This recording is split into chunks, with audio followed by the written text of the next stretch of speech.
1930년대 이태준 작가의 소설입니다. 한국 근대 단편소설의 완성자라고 불리며 조선의 모파상이라는 별명을 지닌 이태준 작가의 단편 2편을 준비했습니다. 1930년대 소설이라고 믿기지 않을 만큼 그 문장과 구성이 현대소설과 매우 비슷하다는 평을 듣는 작가죠. 그 당시 그의 소설들은 여러 작가들로부터 깔끔한 문장력과 삶을 절실하게 전달하는 그 표현력이 매우 뛰어나다는 극찬을 받기도 했습니다. 긴 여운이 남는 2편의 단편 연달아 감상하시겠습니다. 행복, 이태준. 대구 정거장을 나서 큰 길 바른편으로 파출소가 있는 것은 대구역을 한번 내려본 사람이면 누구나 기억할 것이다. 그리고 그 파출소 옆엔 초가을부터 군밤 장사들이 서너 곳에 버리고 앉은 것도 군것질 좋아하는 사람들은 기억할는지도 모른다. 이 서너 곳이나 되는 군밤 장사들 속에 아침마다 제일 먼저 나와서 밤마다 제일 늦게 들어가는 그 파출소에서 제일 가까이 버려놓은 늙은이가 하나 있다. 때는 벌써 가을이 지나고 초겨울이라도 동지 때와 같이 추운 어느 날 아침. 아직 해도 안 퍼진 길 위에 이 늙은 군밤 장사는 벌써 나앉았던 것이다. 석유 상자 하나를 가로 눕혀놓고 그 위엔 신문지를 펴놓고 그리고 그 위에단 배꼽 단 생밤을 한 무더기 꽂아놓고 뒤에 구부리고 앉아 지금 불을 피우고 있는 것이다. 반이 쩍 갈라진 지라로를 새끼로 밖을 동이고 진흙으로 안을 바른 데다 모아놓은 숯 부스러기를 두 손으로 움킬 듯이 휩싸고 불을 불고 있는 것이다. 그 털이라고는 다 닳아 떨어지고 때에 절은 가죽오리만 남아붙은 남바위. 그 밑에서 서너 오리씩 바람에 날리는 서리 앉은 머리털. 얼굴엔 거미줄을 그린 것 같이 가로 세로 엉킨 주름살. 그 뿌연 눈알 밑에 추워서 질뻑질뻑한 눈물, 콧물. 그 우긋하고 험많고 시퍼런 힘줄이 고기벨같이 엉킨 손등과 손가락. 혹은 빠지고 혹은 시커멓게 멍이 박힌 손톱들. 누가 보든지 그가 나이 60에 가까운 것이나 그의 과거 일평생 거친 의식과 힘든 일에 이날 이때까지 죽지 못해 살아가는 불행한 신세인 것을 일견에 판단할 수 있을 것이다. 또 만일 찬찬한 아낙네가 그의 앞에 발길을 멈춘다면 저고리는 헌 양복대기를 겉에 입었으니 고만두고 그의 바지만 보더라도 해지고 떨어진 구멍을 기어 입지 못하고 이오리 저오리 맞동여 놓은 것이나 그가 묶은 데님이 짐 동이는 새파란 노끈인 것을 보아서 그에겐 자식도 마누라도 없는 외로운 호라비 늙은인 것까지도 추측할 수 있을는지도 모른다. 그는 과연 외로운 늙은이다. 눈이 어두워 부엌 심부름도 제대로 못하던 그의 마누라는 벌써 5, 6년 전에 주인집 애기 첫돌 때 고깃점이나 집어먹은 것이 체해서 그날 저녁으로 급사하고 말았다. 자식은 만석이라고 하는 30에 가까운 장정 아들이 하나 있으나 이 영감은 어디 가서나 결코 자식 있는 체하지 않을 뿐더러 누가 자식 있소 하고 묻더라도 내 팔자에 무슨 자식이 있겠소 하고 한숨을 내쉴 뿐 아니라 자식이 있고 없고 대기 무슨 걱정이요 하고 대들고 싶도록 그 소리가 불쾌하였다. 이 불쾌가 자식 없는 사람들과 같이 자격지심에서 일어나는 불쾌도 아니었다. 자식이라고 하나밖에 없는 자기 아들이 남과 같이 오륙이 성하거든 한 푼 벌이라도 착한 마음으로 벌어먹지 못하고 절도질, 강도질, 그러다 이태씩 3년씩 징역이나 살고 돌아다닌 것을 생각할 때 차라리 자식이나 없었던들 하고 얼굴에 똥칠이나 한 것처럼 불쾌하였다.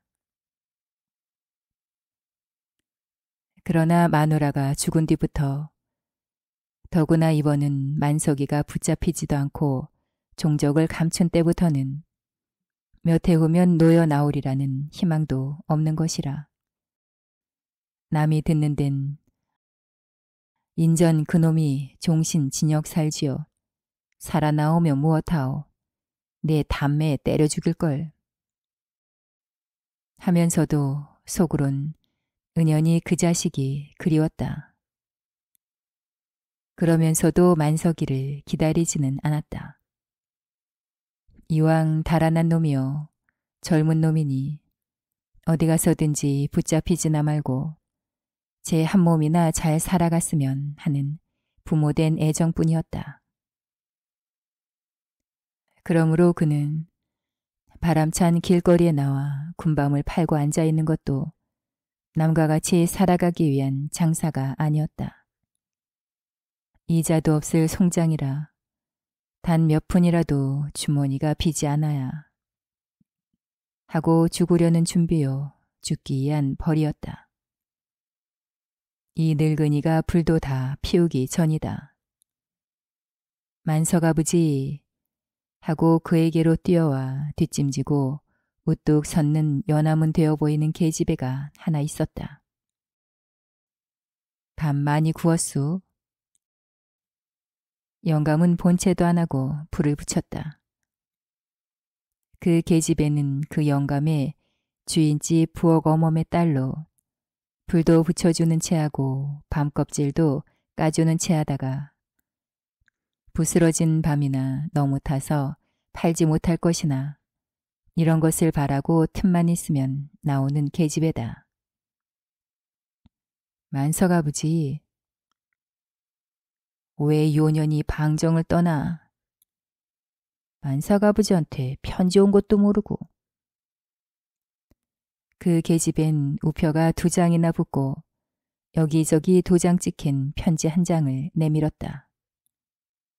글 모르는 이 영감이 받아들기는 하였으나 내한테 편지라니 하고 망설이고 섰을 때 마침 밤을 사려는지 손님 하나가 기웃거리고 있었다. 미안하외다. 아직 구운 게 없어서. 그런데 여보시오. 왜요? 수고스럽지만 이 편지 피봉 좀 봐주시구랴. 그냥 속 두루마기에 방한모에 38 목도리에 노란 구두에 금태 안경에 이 밤 살아왔던 젊은 신사는 친절히 편지를 받아들었다. 황땡땡이가 누구요?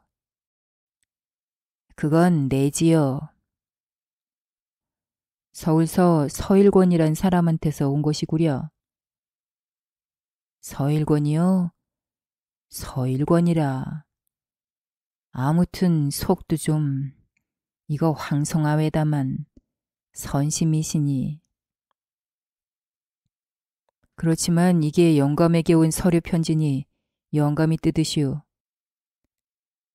영감은 다 낡은 기계와 같이 흔들흔들 흔들리는 손으로 편지 피봉을 뜯었다. 피봉 속에서는 인찰지 편지 한 장과 불구스름한 다른 종이 한 장이 나왔다. 이건 10원짜리 돈표요. 돈이라니요. 가만 계시오. 그 친절한 신사는 편지를 다 읽고 아래와 같은 사연을 말해주었다. 영감 아들이 한 편지인데요. 그동안 무난하고요. 자기는 북간도도 가서 장가도 들고 거기서 가게도 버려 영감을 데려가려고 지금 서울에 와 있다오. 그러니 이 돈으로 서울 와서 다른 데 가지 말고 꼭 정거장 대합실에 앉아 있으면 자기가 찾을 것이니 이 편지 받는 즉시로 서울로 오라는 사연이 왜다. 영감은 알지 못할 서일권이가 자기 아들 만석인 것과 그가 변 성명한 이유며 대구에 오지 못하는 까닭도 우둔한 머리나마 넉넉히 짐작할 수 있었다. 그래, 이 돈은 어디서 찼소? 이리 오슈. 요 앞이 우편국이니 내 찾아드리리다. 도장이나 이리 내슈. 영감은 꿈속과 같았다. 그러나 자기 아들이 그렇게 된 것이나 오늘 이렇게 하는 것이 결코 이치에 안 맞을 일은 아니었다. 다만 놀라움이 꿈속과 같이 의심도 일어났다. 영감의 아들이 하는 소리에 뒤에 무슨 말이 나올까 하고 가슴이 섬뜩하였으나 그 놀람은 그때뿐이요. 끝없는 감개에 사무쳐 그만 눈물이 앞을 가리고 말았다. 그렇게 불량한 자식이라도 애빈 버리지 않는구나. 예로부터 천륜이 있는 것이지. 하기는 그놈만 나무랄 수도 없지. 이놈의 세상에서 남한테 착하다는 소리만 들으려다간 굶어 죽지, 굶어 죽어. 남을 안 속이는 놈이 어딨나. 법률 아는 놈들, 더 잘 속이지. 법률 아는 덕에 징역만 안 가지. 오전 11시 58분에 서울 가는 특급 열차는 길게 소리 지르고 대구역을 떠났다. 그 열차 3등 착간에는 50여 년 동안 살아오던 대구 계명을 주인도 보지 않고 친한 친구도 찾지 않고 도망가듯 급급히 떠나가는 한 영감이 있으니 그는 묻지 않아도 황만석의 아버지였다. 그가 기차를 타보기는 해마다 여름이면 한 번씩 있었으니 그것은 꽁무니의 낯을 차고 경산 있는 주인댁 산소에 금초하러 다닌 것이요. 그 외에 자기 일로 기차를 타고 다닌 적은 한 번도 없었다. 그렇다고 이 영감이 오늘은 자기 주머니에서 돈을 내어 자기 손으로 표를 사고 자기 마음대로 착간을 골라 탄 것이나 평생을 깃들이고 살아온 고향 산천이 창밖에서 핑핑 돌아 멀리 뒤로 사라지고 이 산 저 산이 가로막아 나가는 것을 바라보아도 그것에 대한 감상이라곤 조금도 일어나지 않았던 것이다. 다만 그의 가슴 속엔 즐거운 눈물이 가득 차 있었고 빛나는 새 기운이 울렁거리고 있었던 것이다. 어서 만나 어렸을 때 안아보듯 끌어안고 싶은 아들의 모양, 불쌍하게도 하룻밤에 죽어간 마누라의 모양, 이제부터 자기 앞에 펼쳐질 행복스러운 생활, 지나간 날의 모든 슬픈 기억과 오늘 당하는 새로운 즐거움이 이 우둔한 늙은이의 감정은 모든 것이 오직 눈물로만 통일되고 말았던 것이다. 차가 컴컴한 굴 속으로 들어가거나 우르릉 우르릉 하고 철교를 건너가거나 어디를 쉬었다 어디를 떠나거나 이 영감에겐 모두가 상관없는 일과 같았다. 점심을 먹지 않아도 배고픈 줄 모르겠고 담배 한 대 피우지 않아도 심심하지 않았다. 다만 눈물 고인 눈을 껌뻑거리는 것이나 이따금 눈물이 흐를 듯하면 손등으로 씻는 것까지도 자기는 의식하지 못하였다. 어떤 술집에서 친구들을 만나 술을 마시다가도 그들이 자네는 그래도 자식이나 있지 할 땐 그것이 자기를 비웃는 말 같아서 이 사람 뻔히 알면서 그러나 난 자식이 없네. 그게 자식이야. 하던 자기 말이 후회도 났다. 왜 내가 그리 경망하였나. 자식이 있는 내니 이런 날도 돌아오지. 그 사람들이야 100년을 살든 며느리 손에 밥상을 받아보며 자식 손에 묻혀볼 텐가. 황영감은 자기 친구 가운데 자식 없는 사람 두엇이 생각났고 그들의 말로를 생각하여 측은한 마음을 금할 수 없었다. 그리하여 다른 사람은 못 찾아보아도 주인댁 노마님과 자식 없는 친구들은 조용히 찾아보고 술이라도 몇 잔씩 나누고 왔으면 하는 생각도 일어났다. 또 자기는 그렇게 고생하면서도 죽지 않고 살아 후일에 자식 덕을 보거든 불행이 먼저 죽어간 마누라 생각에 제일 몹시 가슴이 아팠다. 자기보다도 몇 배나 힘을 들여 기른 자식에게 끝끝내 낙을 보지 못하고 죽어간 것을 생각하면 오늘 살아있어 자기 혼자 그 낙을 노리는 것이 미안한 생각도 일어났다. 어서 아들을 만나 서울 구경이나 잠깐 하고 그를 따라 북간도로 가면 그곳엔 며느리도 기다리고 뜨뜻한 내 방과 더운 조석이 나를 위하여 있겠구나.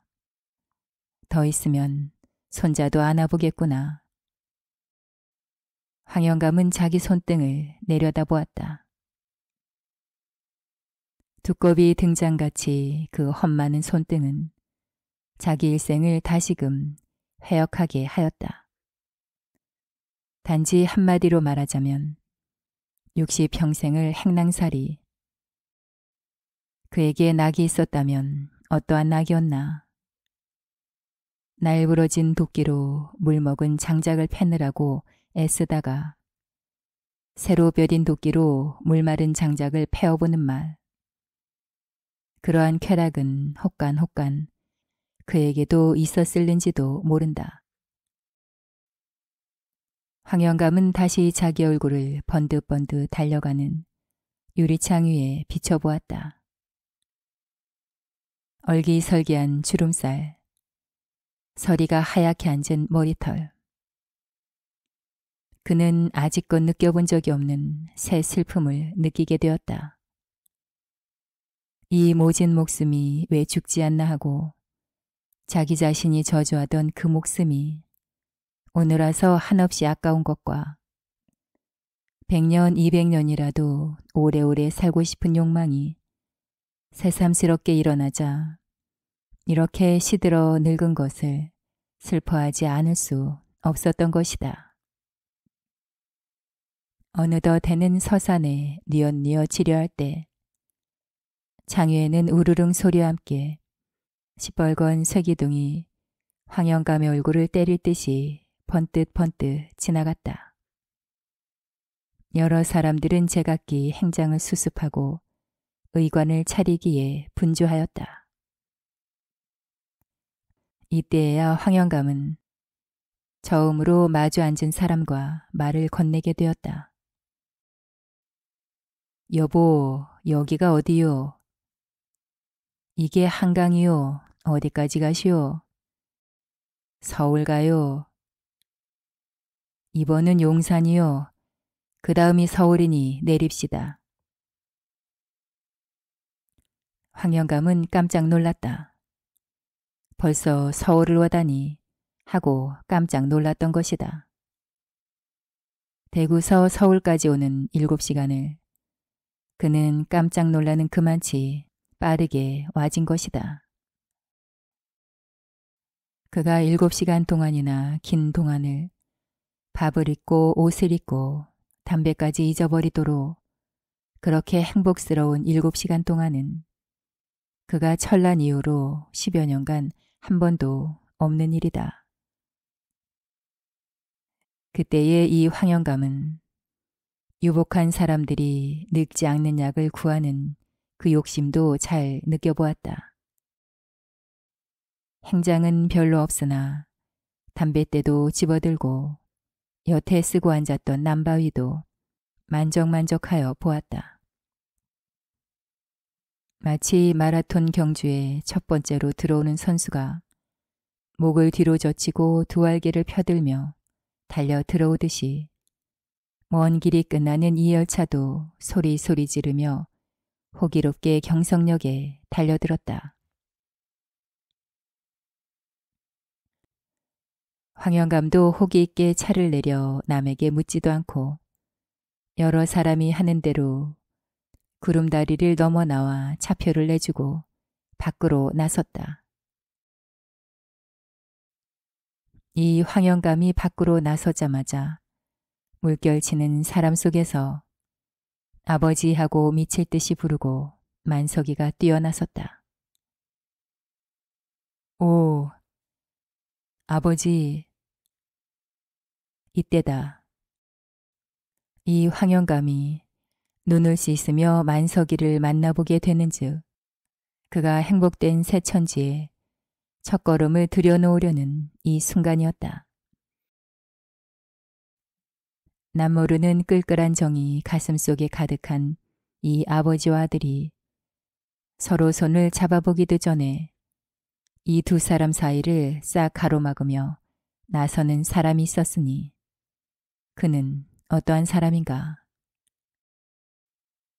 황영감은 그 사람을 바라볼 때 오늘 아침 대구에서 편지를 보아주고 돈까지 찾아주던 그 친절한 신사가 틀리지 않았으나 만석의 눈에는 그 독사같이 무서운 낯익은 형사가 틀리지 않았던 것이다.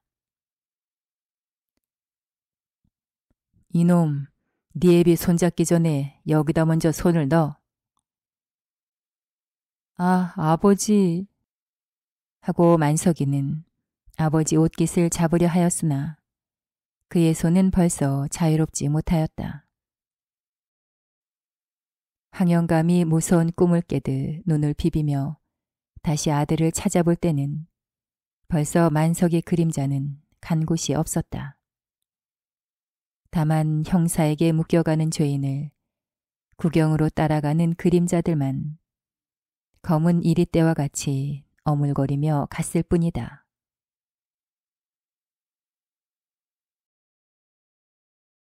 어떤 젊은 어미.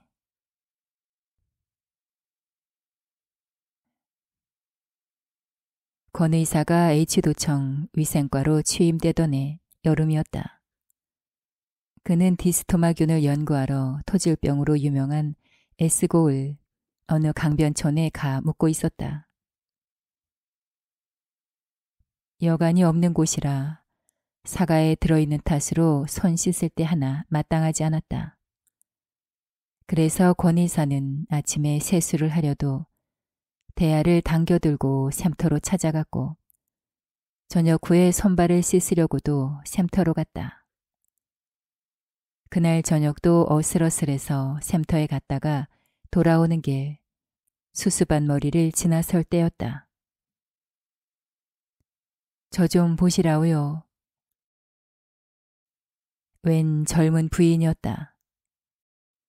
평안도라 얹은 머리에 수건을 썼고 아래 위 흰옷을 입었으나 수건 위에 꽃송이처럼 붉은 댕기 끝이 드러나는 것을 보아 상복은 아니며 얼른 보아 좀 다혈질인 여자였다. 나 말이요? 예, 무슨 노릇을 해서나 갚을 것이니 돈 30냥만 취해달라우요. 돈이요? 대간절 당신이 누구시오? 권 의사는 그 인물과 그의 주문이 너무나 돌발적임에 놀라지 않을 수 없었다. 나중에 찾아가 말하겠수다. 시제 쓸 일이 급하니 30냥만 취해주시면 무슨 짓을 해서나 갚아드릴 것이니요.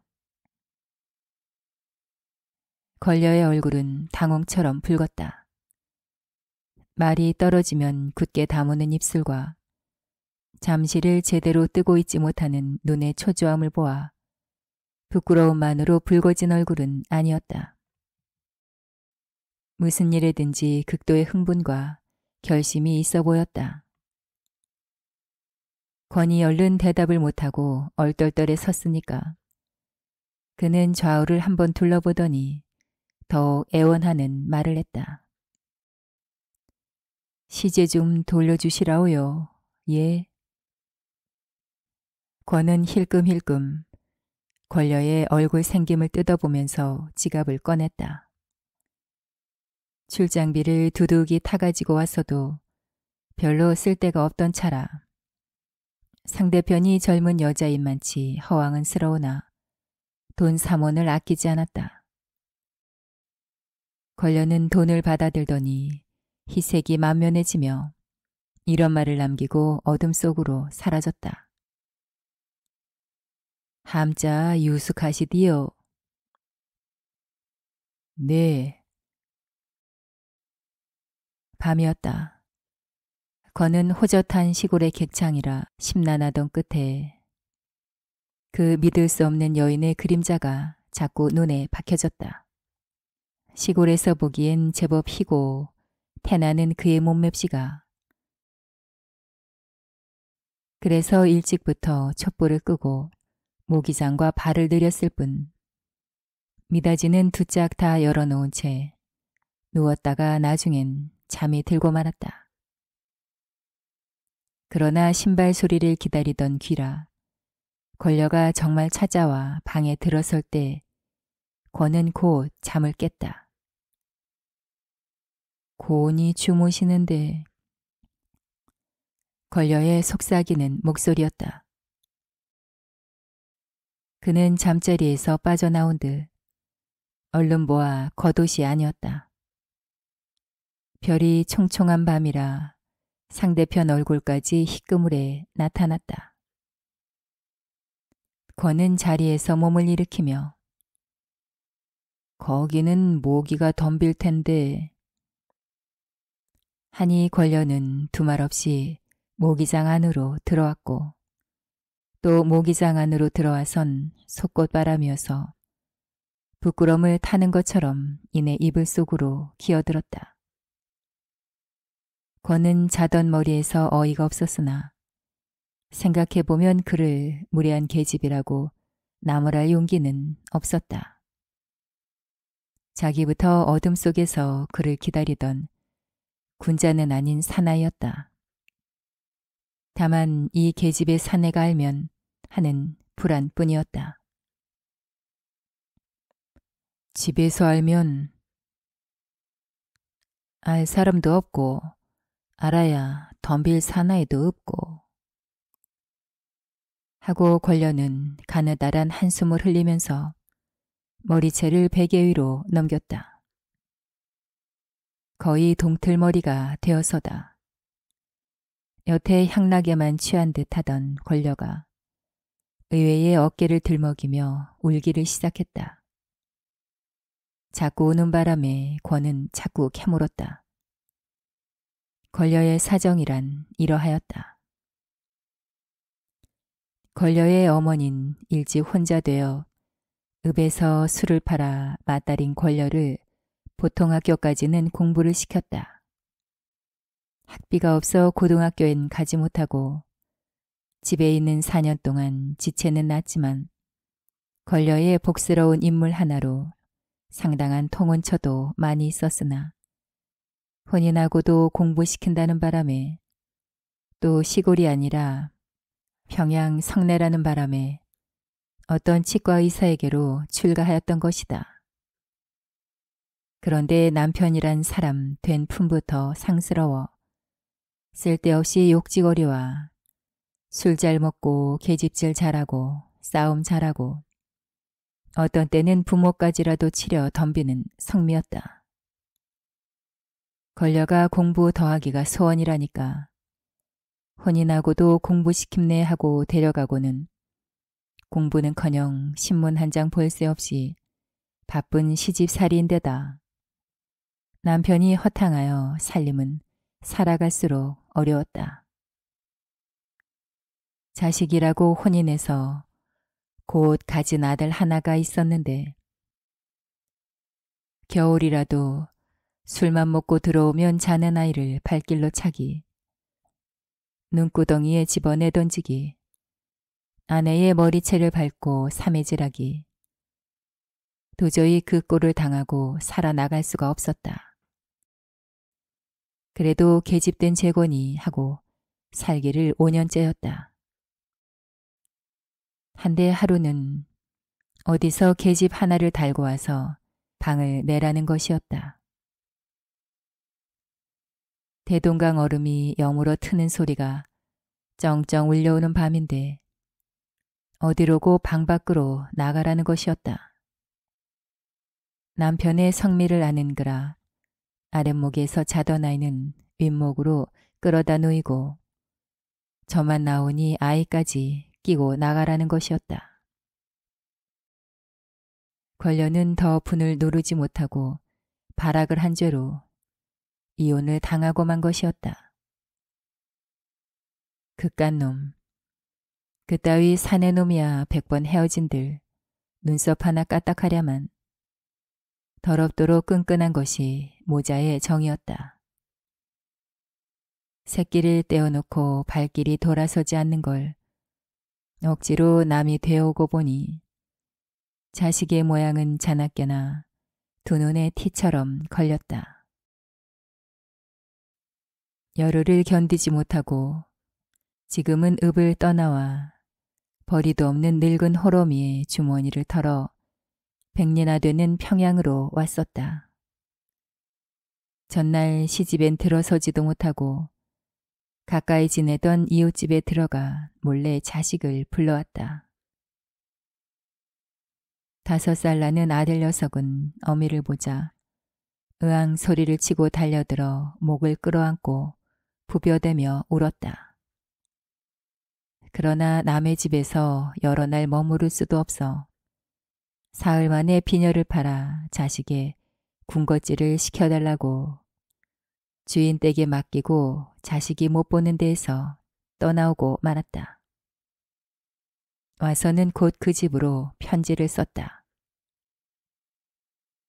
답장엔 아들 경일이가 몹시 어멈을 찾는다는 것인데 어떤 때 답장엔 경일이가 길에서나 남의 집에서나 예배당에서나 저희 어멈 비슷한 모양만 보면 쭈루루 달려가 얼굴을 들여다보고는 그만 낭망하여 혼 나간 아이처럼 후들후들 떨고 섰다는 말도 씌어왔다. 그런 편지를 받으면 권녀는 더 견디지 못하고 저녁 때이거나 밤이거나 앉았던 그 모양대로 일어나 평양으로 달려가는 것이었다. 가서는 번번이 왜 왔던가 후회되었다. 자식을 데리고 오자니 저희 할멈과 애비가 주려하지 않고 두고 오자니 걸음이 돌아서지 않았다. 더구나 경일의 옷 주제가 사나운 것을 보고도 빨아입히지 못하고 겨우 뚫어진 것만 기워주고 올 때는 더욱 뼈가 저렸다.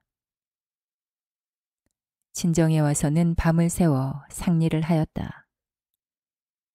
강변이라 사공들의 옷을 맡아다가 빨기도 하고 새로 짓기도 하여 돈이 1원만 모여도 지전으로 바꿔 경일에게로 붙이곤 하였다.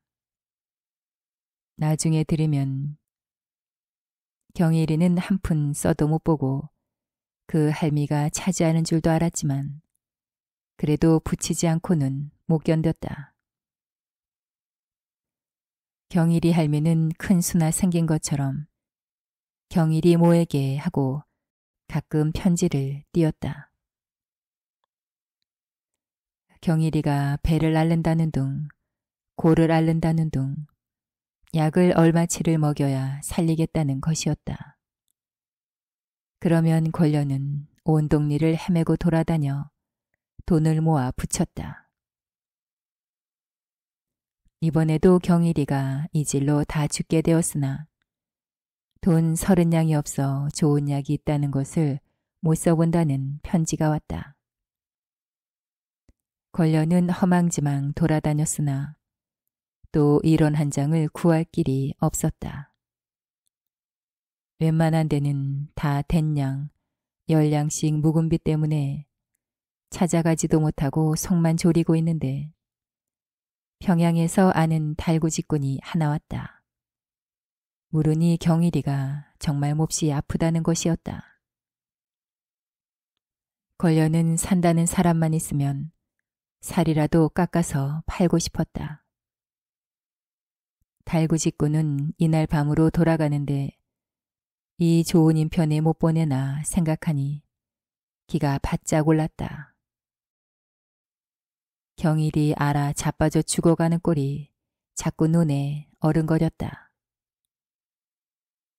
권련은 끝간 마음으로 와 있다는 소문만 듣고 본 적도 없는 권의사를 만나려 한 것이다. 그 사람이면 돈 3원쯤은 주머니에 가졌을 것이니까 돌려만 주면 몸으로라도 갚지 싶었다. 전에 경일의 애비를 보면 갈보나 기생들의 금리를 외상으로 박아주고는 모두 오입질로 탕감하는 것을 보았다. 권련은 권의사의 인격을 생각할 여지 없이 거기 들어 사내는 다 마찬가지겠지 하고 애초부터 끝간 마음을 먹었던 것이다. 그러나 권련은 일이 지나고 보니 서러웠다. 생각만 하여도 치가 떨리는 원수 녀석의 종자로 인해 계집으론 마지막인 몸까지 파는 생각을 하면 가슴이 부르르 떨렸다. 차라리 이번에 경일이가 아예 죽기나 했으면 저도 마음 편히 물에라도 빠져 죽고 싶었다. 왜 그런 사정을 진작 말하지 않았소? 권은 무색한 한편 동정을 누를 수가 없었다. 이걸 가지고 평양 가서 아들을 보고 오시오. 하고 권은 돈 10원을 주었다. 며칠 뒤였다. 권 의사는 연수상 필요로 다른 동리로 옮겨왔는데 권녀가 어찌 알고 10년이나 되는 데를 찾아왔다. 어떻게 왔소? 평양 다녀왔소? 네, 그 새끼를 몰래 데려다 집에 두고 왔소이다. 권녀는 저녁을 먹고도 돌아가려 하지 않았다. 권의 속적삼, 양말 같은 것을 주워들고 개울로 나갔다. 권은 구태여 왜 어둡기 전에 가지 않느냐고 묻지 않았다. 권은 권녀가 경일의 어미로도 동정이 되었거니와 고독한 젊은 계집으로도 동정이 되었던 것이다. 권녀는 새벽에야 권도 모르게 자리에서 빠져나와 집으로 내려왔다. 그리고 밤에는 또 길 험한 벌판을 건너 권에게 왔다. 권녀는 이렇게 점잖고 다정한 사나이도 세상에 있단 말인가 하고 권을 떨어지기가 싫었다. 한 번은 경일이를 업고 왔다. 중한병을 앓기도 했지만 워낙 영양이 부족한 체질인데다 어흥하니 가라앉은 눈이 그래도 남의 눈치엔 예민하게 움직이는 복이 딱 하나였다. 밤에는 오줌을 싸서 지린내를 피웠다. 게다가 식은땀이 자리를 흥건하게 적셨다. 그 사나운 애비 때문에 소위 정신적 외상을 크게 받은 아이였다. 아침엔 어미가 개울에 나간 새 눈을 떴다. 방 안을 둘레둘레 둘러보더니 쭈루루 밖으로 나간다. 밖에도 어미가 보이지 않으니까 모르는 집이건만 부엌에 들어가 보고 뒷간까지 들여다보더니 그만 으앙 소리를 지르고 울었다. 어머니를 찾니? 하고 물으니 울음을 뚝 고치며 권의 앞으로 왔다. 너희 어멈 저 산 너머로 달아났다. 하니 울음으로 붉어졌던 얼굴이 금세 입술까지 새하얗게 질린다. 너 평양으로 데려다 줄 테니 네 아버지하고 할머니하고 살련. 하니 아이는 머리를 도리질하였다. 그럼 엄마 없더라도 나하고 살련? 하니 아이는 그리 하겠다는 듯이 앞으로 다가서며 권의 소매를 붙들었다. 권이 그만 도청으로 돌아와야 될 때도 되었지만 경일이 모자 때문에 더욱 일자를 줄였다.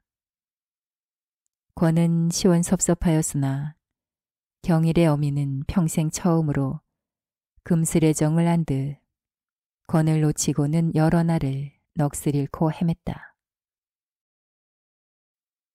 이듬해 가을, 권이 있는 도청에서 산파들의 자격시험을 보는 날이었다.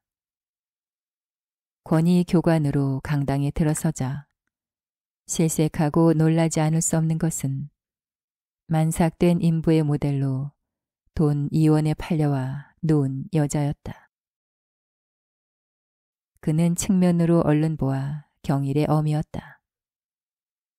권은 무엇보다 먼저 자기가 출장 가 있던 때부터 달수를 따져보았다.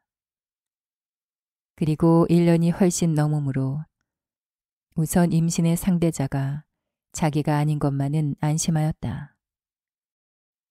그러나 도저히 걸련 줄 알고는 그의 하체를 들쳐놓고 여기저기를 주물러가며 시험을 받기엔 너무나 용기가 없었다. 그렇다고 피할 길은 없었다. 오, 모델이 내가 아는 부인이로군. 하고 권은 먼저 경일 어미의 입을 막아놓은 것이다. 시험이 끝난 후 권의사는 경일 엄마의 뒤를 따라 바깥으로 나왔다. 바깥엔 양지 쪽 담 밑에서 어미가 나오길 기다리는 경일이가 몰라보게 살찐 볼따구니로 사과를 움찔거리며 앉아 있었다. 권은 잠깐 돌아서서 보는 사람이 없나 살피고 주머니에서 시제를 털어 종이 쪽에 꽁쳤다. 그러나 주려고 돌아서 보니 그들은 어미도 자식도 눈에 띄지 않았다. 큰 길까지 나와보아도 벌써 어디론지 사라졌다. 권은 한참 만에야 권녀의 심경을 짐작하였다. 옳지. 다른 사내를 보아서 자식을 뵌 것이 부끄러울 테지.